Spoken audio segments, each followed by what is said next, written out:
Sair para campo para a realização de monitoramento de processos erosivos em empreendimentos na área de energia pode significar se envolver em situações como perda de drones e até mesmo ir parar em um local aparentemente pacato e paradisíaco, mas que na verdade é dominado por facções criminosas. São essas histórias que ouviremos agora do Tauan Lacrísio, no Diários de Campo, edição número 8.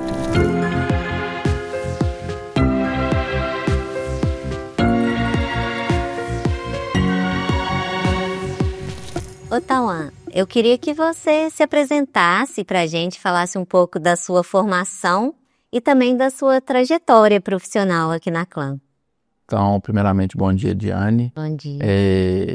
Meu nome é Tauan, eu já atuo aqui na Clã há quase 3 anos, né? Atualmente eu sou líder de projetos e a minha formação é engenharia ambiental e engenharia sanitária e posteriormente eu fiz engenharia de minas. Eu tenho trabalhado, né, à frente de projetos voltados à geração de energia, especificamente no projeto CEMIG, e já atuei, né, quando eu entrei aqui em alguns projetos da Vale, mas atualmente eu estou focado, né, direcionado em projetos de energia.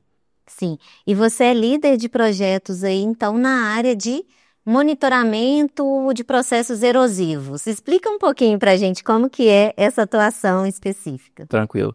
Basicamente, eu trabalho, né, dentro da parte de licenciamento, que é uma área assim, bem mais ampla, e dentro do licenciamento a gente tem diversas frentes de trabalho, diversas frentes de atuação.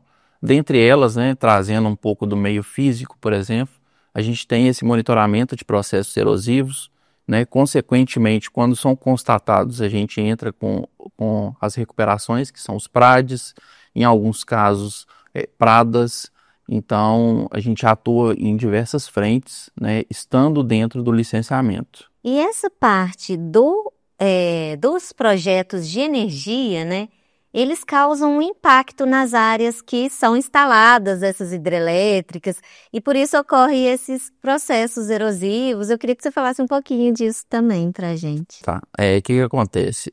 São estudos, né, muito robustos para que se faça uma instalação de uma hidrelétrica, seja ela de pequeno porte, né, que são as PCHs e as CGHs, até você tem uma UEH, que é uma usina hidrelétrica. Uhum. Então, é para a gente pensar que a gente tem, às vezes, a gente tem um rio, e esse rio ele tem ali o seu curso, e de repente alguém coloca um barramento para se gerar energia.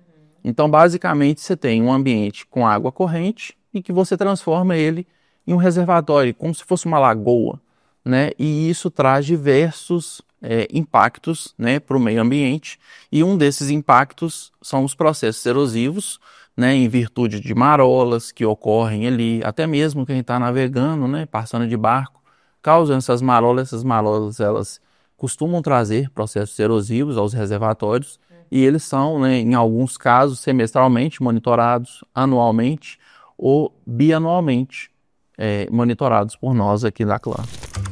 Na maioria de suas atividades de monitoramento, o Tauan realiza imagens com drones, que sobrevoam principalmente os reservatórios das hidrelétricas. Nesses voos, o pior que pode acontecer é perder o drone e, junto com ele, todo o material coletado. Ele já vivenciou esta triste experiência 2 vezes.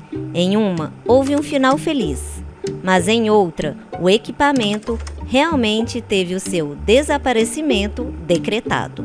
Vou começar a citar aqui o primeiro que teve um final feliz, diga-se de passagem, que foi realizando um monitoramento de processos erosivos na PCH Cajuru, que é bem próximo aqui da nossa região metropolitana, ali na região de Divinópolis.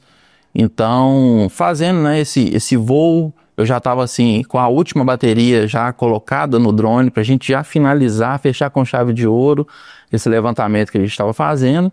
E basicamente, quando o drone estava assim, próximo de mim, uns 150, 200 metros, o drone simplesmente acusou que ele estava abaixando, que ele estava, né, aterrissando de forma assim inesperada, não esperava, abrupta, e ele simplesmente desceu numa região de mata fechada, e isso já era assim, quase próximo de 5, 5h30 da tarde. De encerrar a atividade para de fato voltar para Belo Horizonte, né? E aí, quando eu comecei a olhar o controle assim, vendo ali a imagem do drone se aproximando de vegetação nativa e tal, eu já comecei a ficar desesperado. Falei, meu Deus, o que eu vou fazer agora? Eu preciso voltar com esse drone, né, para a empresa, não tenho o que fazer. E aí ele, de fato, aterrissou, ele fez a vontade dele e a mim só cabia procurá-lo, né?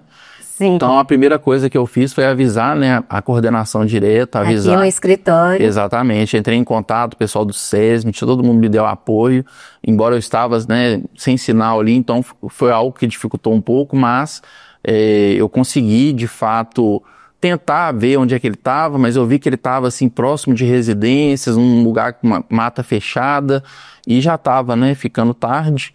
Então a gente começou a seguir o caminho que o controle nos apontava, que o drone estaria, mas de fato naquele momento a gente não conseguiu, né, localizá-lo, e principalmente pelo horário que estava ficando avançado, estava ficando escuro, então estava inseguro, né, para a gente fazer essa recuperação. Vocês retornaram sem o drone. Exatamente, nós voltamos para Belo Horizonte sem o drone, marcamos ali o ponto, né, que a gente teve essa perda desse drone. E aquele desespero, né, desespero, de ter perdido não deu. Equipamento. Voltamos para Belo Horizonte, mas não deu para dormir. Foi uma noite assim... Tensa. E aí, de manhãzinha, já retornamos para a atividade, né, para o campo. Chegamos lá, procuramos, até num ponto que a gente já tinha até chegado no dia anterior.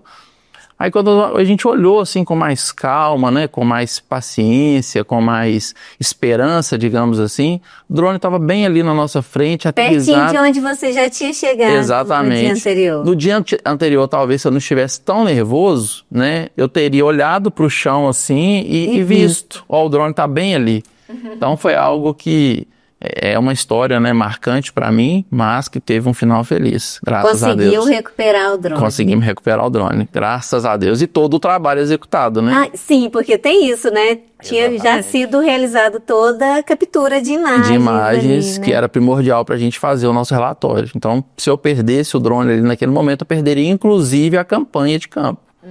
Então era algo assim que eu precisava, né, de toda forma, trazer de volta. Que bom que deu tudo certo. Graças a Deus. Mas teve um outro caso aí, um outro momento que não foi um final tão feliz assim. Exatamente. Aí esse aí é um pouco mais triste. Ele até foi próximo do Natal, foi próximo ali do dia 16 de dezembro. Então, eu tinha um monitoramento para se fazer lá em Itajubá, próximo, né, na divisa de Itajubá com Maria da Fé, PCH Luiz Dias. Então, eu levantei o drone, como eu sempre fiz, percorri toda a extensão do reservatório e, como eu te disse há um tempo atrás, eu gosto, né, de ir tirando as fotos e, para garantir que o serviço está sendo feito da maneira correta, eu gosto de voltar com o drone filmando, para a gente ter então você vai tirando foto e volta filmando, qualquer que seja dos trechos. E como lá é uma usina bem pequena, então isso é tranquilo de fazer. Então eu estava, né, com bateria ok, estava com o drone muito próximo de mim, o drone tinha ido cerca de 500 metros, por exemplo, para frente, ele já estava voltando, retornando, e ele próximo de mim, a cerca de 200, 300 metros mais ou menos, simplesmente ele perdeu conexão com o controle. E quando acontece isso, a gente não precisa desesperar, porque de fato ele pode, né, perder essa conexão com o controle, mas ele retorna pro home point, que é o que a gente chama, né, que é de onde ele decola. Então eu estava tranquilo até então, tentei, né, fazer algumas manobras no controle, tentei aproximar, ir em direção ao drone, porque talvez ele perdeu de fato o sinal com o controle, mas se eu aproximar o controle dele, ele volta novamente e eu consigo trazer ele de volta. Só que nada disso aconteceu. E aí foi me causando assim uma certa ansiedade. E eu ali, cadê esse drone? Nada do drone voltar. E eu fui em direção a ele, aí eu comecei a procurar, né, no aplicativo, tem lá, cadê meu drone? Você vai procurar seu drone. E aí eu fui em direção e tal, e nada. A direção apontava o rio, nada. Nossa. E aí eu entrei em contato novamente com o pessoal aqui do escritório, deixei todo mundo aqui, né, ciente. Todo mundo me auxiliou, inclusive o pessoal do GEL, né, sempre muito prestativo, me auxiliou nas buscas, a gente foi ver o que estava acontecendo e eles conseguiram puxar as últimas imagens do drone, nos últimos 10 segundos. E de fato o drone estava passando em cima do eixo do rio e de repente ele perde o sinal completamente e ele some. Então tudo que me foi indicado foi feito. Eu andei, né, às margens do reservatório, desse rio, procurando o drone. envolvi o pessoal da CEMIG, que lá estava me dando apoio também, o pessoal me ajudar, a gente procurar. Fez toda a busca. Tudo que era possível.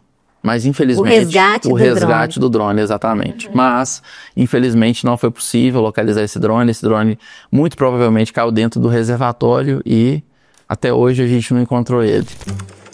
Tauan já percorreu projetos de energia em vários estados, como Minas Gerais, Goiás, Distrito Federal e Ceará. Em uma dessas andanças, foi parar no município de Acaraú, no Ceará, que abriga diversas centrais eólicas.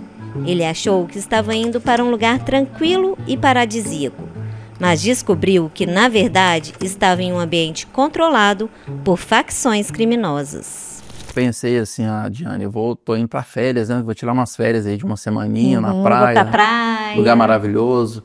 Eu fui para fazer um levantamento de toda a central eólica, né, com o uso de drone, e fazer alguns monitoramentos de ruídos nas bases das torres. Então, basicamente, era isso, um serviço bem tranquilo. Só que quando eu cheguei, né, de fato, na central eólica e me apresentei para o pessoal da CEMIG, o pessoal falou comigo, olha, eu vi que você veio, né, fazer as atividades aqui e tal, mas sempre que for sair, fazer as atividades, comunica para a gente que a gente vai mandar um segurança patrimonial junto com você para te acompanhar em todo o serviço. Só que isso não é corriqueiro de acontecer, sabe? Você achou estranho precisar de um segurança te acompanhar? Exatamente. Eu falei, tá tudo bem. Como foi na parte da manhã e na parte da noite, os monitoramentos, né, de ruídos, eu comuniquei, na parte da manhã ninguém foi comigo, mas na parte da noite colocaram comigo um segurança. E aí eu já comecei a ficar meio assim. E aí eu comecei a ver, né, durante o período diurno, por exemplo, que várias das torres eólicas têm marcações de facções criminosas que atuam ali na região do Nordeste. Então é uma região dominada ali pelas dominada facções. por facções, exatamente. Só que eu não tinha essa informação, né, de forma prévia. Então eu fui descobrir lá na prática que essa região, que é uma região muito bonita e muito conhecida por turistas também, é tomada, né, pelo PCC e uma outra facção que chama GDE, que é Guardiões do Estado. Então eles têm ali a rixa entre eles, mas que, de certa forma, graças a Deus, nada aconteceu comigo. Deu tudo certo. Deu tudo certo. Eu estava acompanhado pelo pessoal da segurança e da CEMIG, e que me deu todo o apoio necessário, mas que, de fato, só o simples fato de você estar portando equipamentos, né? O equipamento, ele parece muito já causa uma suspeita. Assim, exatamente. né, Então, todo mundo que me via tirando fotos da região, subindo o drone, fazendo levantamentos, né, fazendo monitoramento de ruído, e o equipamento, né, o sonômetro que a gente usa, ele parece muito um microfone. Então eles acharam que você poderia estar ali... Talvez ali mal intencionado, ou fazendo captura de conversas, né, de pessoas envolvidas. Né? Exatamente. Meio que uma coisa de espionagem, sabe? Não era de fato, né, o que eu estava fazendo ali. Era só um monitoramento de campo. Era só um monitoramento de campo básico. Eu só queria terminar meu serviço e voltar para minha casa. Então, basicamente, são essas histórias aí que a gente tem para contar, e de inúmeras outras, né?